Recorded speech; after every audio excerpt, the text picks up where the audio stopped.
Hello everyone, welcome back to our YouTube channel. और आज हम लेकर आए हैं रैपिड रिवीजन सीरीज में मॉलिक्यूलर बेसिस ऑफ इनहेरिटेंस का लेक्चर नंबर 4, जिसमें आज हम देखने वाले हैं ट्रांसक्रिप्शन ऑफ डीएनए। ठीक है, तो सेंट्रल डॉग्मा आपने पढ़ा होगा बच्चों, जिसमें था डीएनए रेप्लिकेशन करता है, डीएनए की कॉपी होती है, डीएनए से आरएनए का बनना आपका ट्रांसक्रिप्शन कहलाता है और डीएनए का प्रोटीन में कन्वर्जन होना ट्रांसलेशन कहलाता है। तो आज हम ट्रांसक्रिप्शन देखेंगे।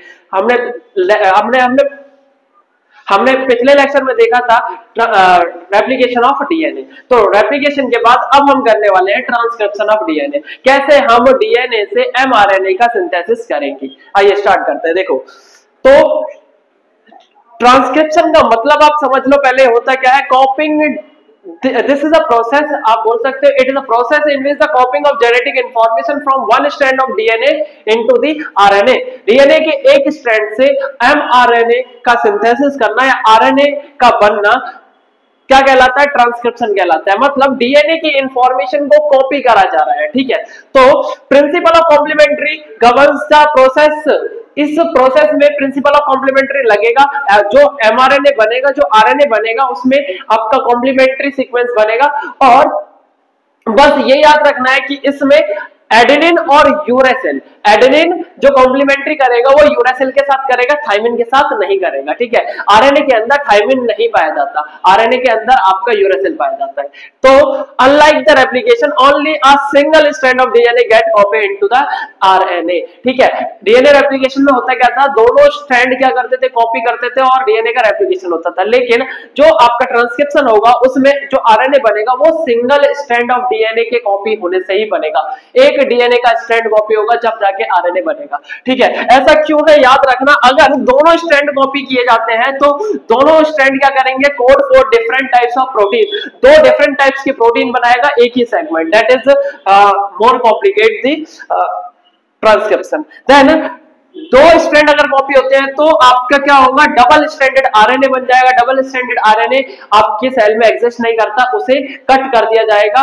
वो आपका क्या होगा, फ्यूटाइल बन होगा, खराब आपका हो जाएगा। वो उससे कोई भी ट्रांसलेशन नहीं होगा, उससे कोई भी प्रोटीन नहीं बनेगा। इसीलिए आपके सिंगल स्ट्रैंड ऑफ डीएनए से ही आपका ट्रांसक्रिप्शन होता है। ये भी इंपॉर्टेंट क्वेश्चन है, why two strand of DNA are not transcribe into the RNA. ठीक है, तो आप लिखोगे क्योंकि अगर ऐसा होगा तो एक डीएनए का सीक्वेंस जो होगा वो दो प्रोटीन बना देगा डिफरेंट टाइप के, और अगर ऐसा होगा तो डबल स्ट्रैंडेड आरएनए बनेगा। That is not translated by the enzymes. ठीक है, उसके बाद हम पढ़ेंगे ट्रांसक्रिप्शनल यूनिट। ट्रांसक्रिप्शन की यूनिट क्या होगी? ठीक है, डीएनए का वह सीक्वेंस जिसमें आपका आपके कुछ सीक्वेंस छुपे हैं जिसका ट्रांसक्रिप्शन करके आपको प्रोटीन बनाना है, एंजाइम बनानी है, उसे बोलेंगे ट्रांसक्रिप्शन यूनिट। ठीक है, तो ट्रांसक्रिप्शन यूनिट के अंदर तीन चीजें पाई जाती हैं। एक होता है आपका प्रमोटर रीजन, एक होता है आपका स्ट्रक्चरल जीन, और एक आपका होता है टर्मिनेटर। ठीक है, तो तीन चीजें इसमें प्रेजेंट होती है। एक डीएनए सीक्वेंस में तीन पार्ट होते हैं, तीन पार्ट होंगे, एक प्रमोटर रीजन होगा,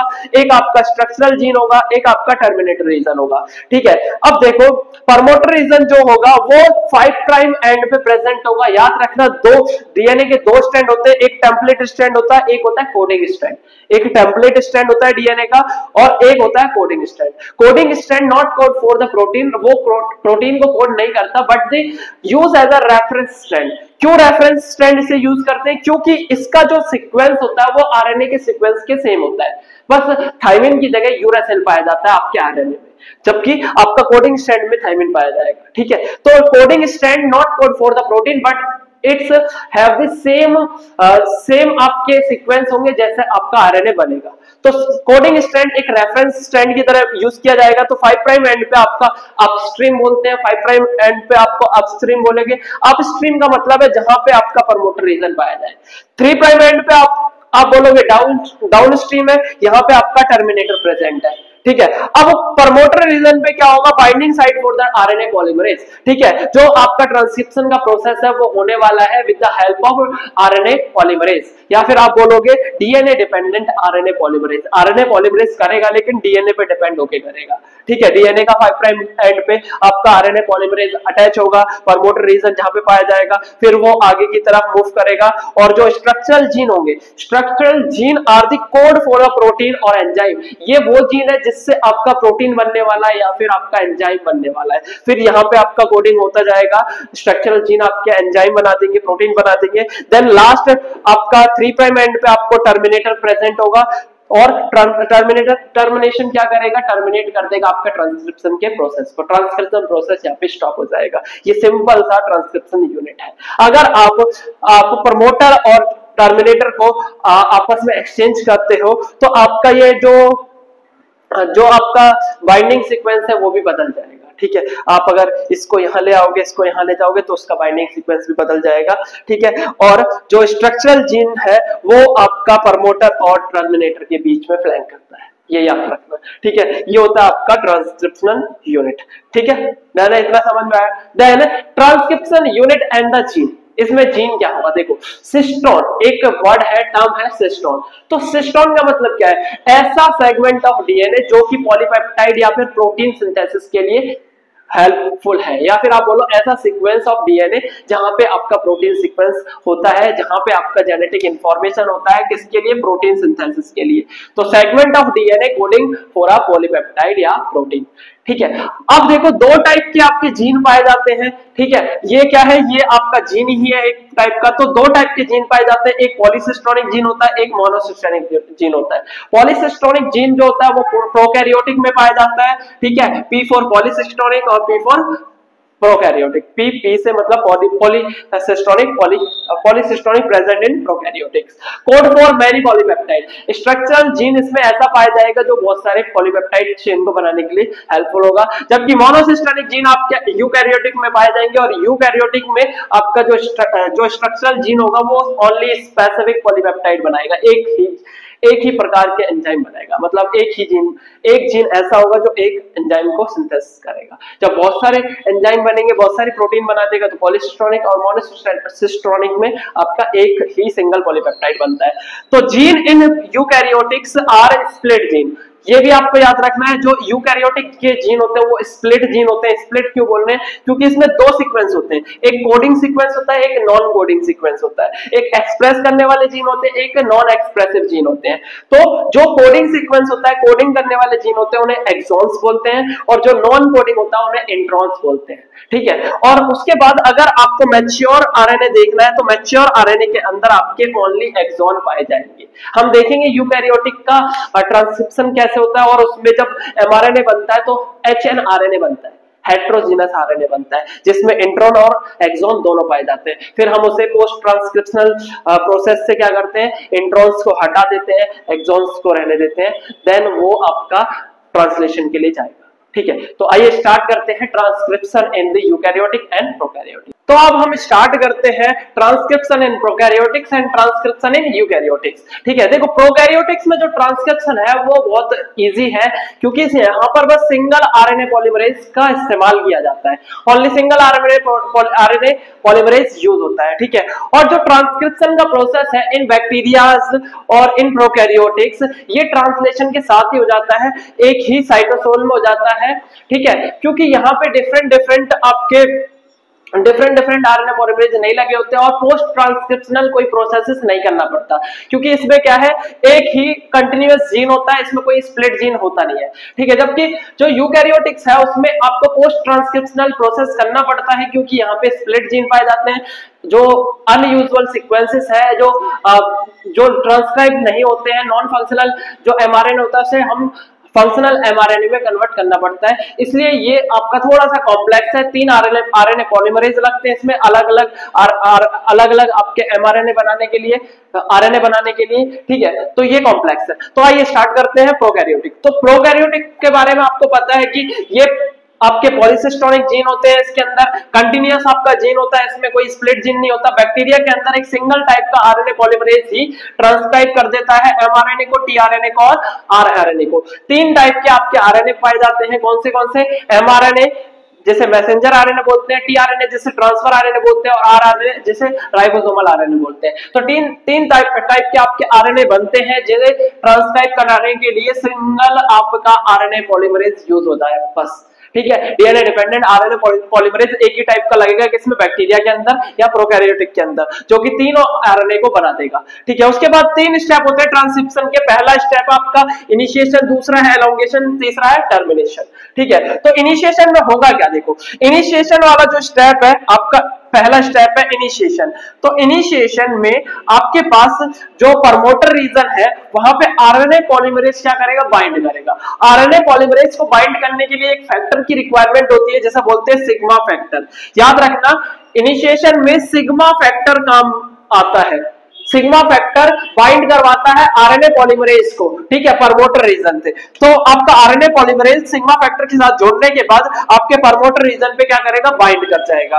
देन एलोंगेशन में क्या होगा, ये जो आपका एलोंगेशन वाला पार्ट है इसमें सिग्मा फैक्टर रिमूव हो जाएगा और आरएनए पॉलीमरेज क्या करेगा, आगे की डायरेक्शन में ट्रम करेगा, ट्रांसक्राइब करेगा आरएनए को, ठीक है, सीक्वेंस को कॉपी करता जाएगा। जैसे ही सीक्वेंस कॉपी होता जाएगा, देन आपका स्ट्रक्चरल जीन कंप्लीटली कॉपी हो गया।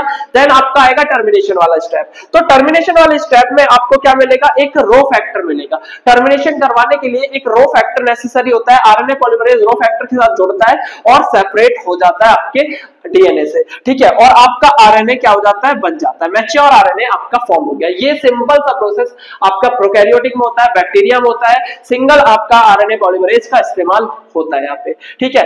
उसके बाद अब हम चलते हैं यूकैरियोटिक्स पे। यूकैरियोटिक्स का थोड़ा सा कॉम्प्लेक्स है क्योंकि 3 आरएनए पॉलीमरेज होते हैं इसमें, और इसमें पोस्ट ट्रांसक्रिप्शनल मॉडिफिकेशन भी करने पड़ते हैं। तो देखो 3 types of RNA polymerase use होंगे, और साथ में आप याद रखोगे मोनोसिस्टेरिक जीन होता है, इसमें एक ही टाइप का आपको प्रोटीन बनाने के लिए जीन पाया जाता है। न्यूक्लियस में ये प्रोसेस होगा। अच्छा हाँ, एक बात और याद रखना, प्रोकैरियोटिक में ट्रांसक्रिप्शन एंड ट्रांसलेशन कपल्ड होता है। ट्रांसक्रिप्शन फॉलोड बाय ट्रांसलेशन, उसमें कोई भी गैप नहीं होता, वो डायरेक्टली हो जाता है इन साइटोसोल, और साइटोसोल में ही हो जाता है, ठीक है। जबकि जो ट्रांसक्रिप्शन होता है वो पहले न्यूक्लियस में उसका ट्रांसक्रिप्शन होगा, देन वो जो एमआरएनए है वो बाहर आएगा, साइटोसोल में आएगा, देन उसका क्या होगा, ट्रांसलेशन होगा, ठीक है। तो स्प्लिट जीन पाए जाते हैं आपके इसमें यूकैरियोटिक्स में, एक्सॉन और इंट्रॉन पाए जाते हैं इसमें, ठीक है। 3 टाइप्स ऑफ आरएनए होता है इसके अंदर, ठीक है। RNA polymerase first, RNA polymerase second, RNA polymerase third, ठीक है। अब आरएनए पॉलीमरेज फर्स्ट क्या ट्रांसक्राइब करता है, याद रखना, एग्जाम का पोटेंशियल क्वेश्चन है ये,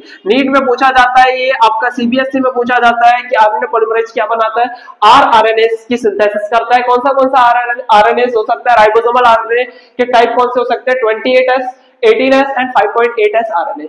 जबकि आरएनए पॉलीमरेज सेकंड क्या ट्रांसक्राइब करता है, ये आपका प्रीकर्सर होता है एमआरएनए का। प्रीकर्सर ऑफ एमआरएनए का मतलब है इमेच्योर, या फिर आप बोलो कि नॉन फंक्शनल एमआरएनए बनाता है, जो कि एचएनआरएनए है, हेटेरोजीनस आरएनए, ठीक है। उसके बाद आरएनए पॉलीमरेज थर्ड क्या करेगा, टीआरएनए बनाएगा, 5S आरएनए बनाएगा और SNRNA बनाएगा, ठीक है। SNRNA की फुल फॉर्म है स्मॉल न्यूक्लियर आरएनएस। तो 3 टाइप के आरएनए पॉलीमरेज है, तीनों टाइप के आरएनए पॉलीमरेज अपने अपने आरएनए को बनाते हैं, ठीक है। एमआरएनएस को बनाते हैं, आरएनए को बनाते हैं, टीआरएनए को बनाते हैं। अब ये सब होने के बाद सेम प्रोसेस आपका इनिशिएशन, एलोंगेशन और टर्मिनेशन का होता है इसमें भी, ठीक है। यूकैरियोटिक में भी सेम ही प्रोसेस होता है, इनिशिएशन और आपका एलोंगेशन एंड टर्मिनेशन। उसके बाद आपका जब टर्मिनेशन होने के बाद आपका क्या होगा, पोस्ट ट्रांसक्रिप्शनल मॉडिफिकेशन होगा। पोस्ट ट्रांसक्रिप्शनल मॉडिफिकेशन मतलब जो आपका आरएनए बना है अभी, ये आरएनए के अंदर कुछ सीक्वेंस है जिन्हें हम क्या बोल रहे हैं, कुछ सीक्वेंस है जिन्हें हम बोल रहे हैं इंट्रॉन्स, ठीक है, जिन्हें हम इंट्रॉन बोल रहे हैं, और कुछ सीक्वेंस है जिन्हें हम एक्सॉन्स बोल रहे हैं। इंट्रॉन्स ऐसे सीक्वेंस है जो इंटरप्ट करते हैं इंफॉर्मेशन को, जो नॉन फंक्शनल एंजाइम को सिंथेसिस करते हैं, जो कि कोई भी फंक्शनल रोल प्ले नहीं करते। जबकि एक्सॉन में जो काम की इंफॉर्मेशन है, जो प्रोटीन की इंफॉर्मेशन, वो एक्सॉन में। तो हमारा पोस्ट ट्रांसक्रिप्शनल मॉडिफिकेशन का मतलब है हम इंट्रॉन को इस आरएनए से हटा दें। अच्छा, इसी जब इंट्रॉन और एक्सॉन पाए जाते हैं, जब हम इन्हें बोलते हैं एचएनआरएनए, जब हम इसे क्या बोलेंगे, हेटेरोजीनस आरएनए, ठीक है। अब हेटेरोजीनस आरएनए में से इंट्रॉन सीक्वेंस को हटाने के लिए पोस्ट ट्रांसक्रिप्शनल मॉडिफिकेशन किए जाते हैं, जिसमें आपकी जो 5 प्राइम हेड होता है इसका, ठीक है, इस पे हम क्या करते हैं, इस पे हम कैपिंग करते हैं। जबकि टेल जो होती है 3 प्राइम टेल, इस टेल पे हम टेलिंग करते हैं, ठीक है। उसके बाद हम इंट्रॉन को हटा देते हैं और एक्सॉन को आपस में जोड़ देते हैं और मैच्योर आरएनए बना देते हैं। देखो प्रोसेस कैसे रहने वाला है। प्राइमरी ट्रांसक्राइब आरएनए जो होगा, जिसे हम नॉन फंक्शनल बोलेंगे, जिसमें एक्सॉन और इंट्रॉन दोनों पाए जाएंगे, जिसे हम एचएनआरएनए बोलते हैं, हेटेरोजेनस आरएनए। अब हेटेरोजेनस आरएनए में दो एडिशनल प्रोसेस करने पड़ते हैं। कौन से? एक कैपिंग करनी पड़ती है, जिससे 5 प्राइम एंड को हम क्या कर देते हैं, सेव करते हैं, और टेलिंग करते हैं जिससे हम 3 प्राइम एंड को सेव कर लेते हैं। ठीक है, डीएनए जो बनता है, जो आरएनए बनता है, वो बहुत इंपॉर्टेंट इंफॉर्मेशन लेके आता है डीएनए से प्रोटीन सिंथेसिस के लिए। तो वो डिग्रेड ना हो during the process of splicing मतलब कि इंट्रॉन को रिमूव करने के प्रोसेस में वो डिग्रेड ना हो, खराब ना हो डीएनए, इसलिए हम उसे कैपिंग कर लेते हैं, टेलिंग कर लेते हैं। तो कैपिंग का मतलब क्या है? अनयूजुअल न्यूक्लियोटाइड को हम जोड़ देते हैं, मिथाइल गुआनोसिन ट्राइफॉस्फेट को 5 प्राइम एंड पे हम क्या कर देते हैं, ऐड कर देते हैं।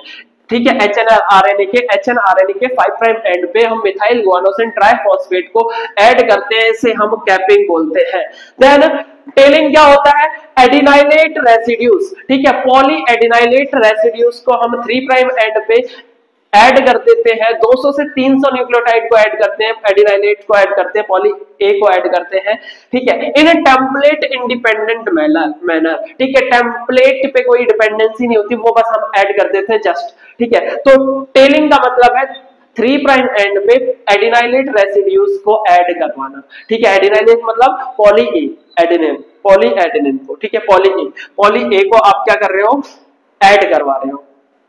उसके बाद अब कैपिंग हो गया, टेलिंग हो गया, उसके बाद अब एचएनआरएनए को क्या करोगे, स्प्लाइसिंग करोगे। स्प्लाइसिंग का मतलब ऐसे एंजाइम जो आपके इंट्रॉन्स को रिमूव कर देंगे, बाकी के एक्सॉन्स को जोड़ देंगे। ठीक है, एक स्प्लाइसोसोम होता है, बहुत कॉम्प्लेक्स मैकेनिज्म है, लेकिन बस आपको याद रखना है what is splicing. Splicing means the removal of the introns and joining of the exons. ठीक है, तो introns removed and exons joined to form the mature RNA, इसे बोलेंगे स्प्लाइसिंग। ठीक है, यहां डायग्राम देख लो, डायग्राम की हेल्प से भी आप सीख सकते हो। देखो इनिशिएशन हुआ, आपका एलोंगेशन हुआ, ठीक है, एलोंगेशन हुआ, देन टर्मिनेशन हुआ। तो देखो आपने क्या करा, कैपिंग कर दी MG-PP, आपके एनसीईआरटी में दे रखा है, M ऊपर लिखा होगा, G लिखा होगा, PP होगा। इसका मतलब है ग्वानिन ट्राइफॉस्फेट और मिथाइल लगा रखा है, तो मिथाइल ग्वानिन ट्राइफॉस्फेट, जो हमने यहां पढ़ा था मिथाइल ग्वानिन ट्राइफॉस्फेट। तो मिथाइल ग्वानिन ट्राइफॉस्फेट को हम ऐसे लिखते हैं GPP। ठीक है, अब उसमें इंट्रॉन भी है, एक्सॉन भी है। उसके बाद अब आप क्या करोगे, टेलिंग कर दोगे। पॉली ए की आपने क्या करा, टेलिंग कर दी, 3 प्राइम एंड पे 200 से 300 आपको ऐड करवाने हैं। ठीक है, उसके बाद आरएनए स्प्लाइसिंग का मैकेनिज्म हुआ, आरएनए स्प्लाइसोसोम आए। ठीक है, जिन्होंने क्या करा, देखो ब्लू वाले आपके इंट्रॉन्स है, ब्लैक वाले आपके एक्सॉन्स है। तो ब्लू वाले आपके आरएनए स्प्लाइसोसोम में चले गए और स्प्लाइसोसोम ने इसे क्या कर दिया, रिमूव कर दिया, स्प्लाइसिंग हो गई। देन आपका मैच्योर एमआरएनए बन गया आपका, देखो जिसमें सिर्फ ब्लैक हिस्सा है, जिसमें सिर्फ आपका क्या है, एक्सॉन्स पाए जाएंगे, methyl guanosine triphosphate 5 prime and पे, पॉली ए की टेल आपकी लास्ट में। तो ये आपका मैच्योर आरएनए बन गया। अब मैच्योर आरएनए बनने के बाद आप इसका क्या करोगे, आप ट्रांसलेशन करोगे, ये प्रोसेस में जाएगा, जिसमें आपका क्या बनेगा, साइटोसोल में जाएगा। ये न्यूक्लियस में हो रहा था ये सारा प्रोसेस, अब साइटोसोल में जाएगा, जहां पे आपका क्या होगा, आपका प्रोटीन का सिंथेसिस होगा, जिसे हम ट्रांसलेशन का प्रोसेस कहेंगे। एमआरएनए से प्रोटीन का बनना है ट्रांसलेशन प्रोसेस, जिसे हम नेक्स्ट वीडियो में देखने वाले हैं। वीडियो अच्छी लगी तो लाइक करें, शेयर कर दें अपने दोस्तों को और सब्सक्राइब करें चैनल को ऐसे ही अच्छे कंटेंट के लिए। तब तक के लिए थैंक यू।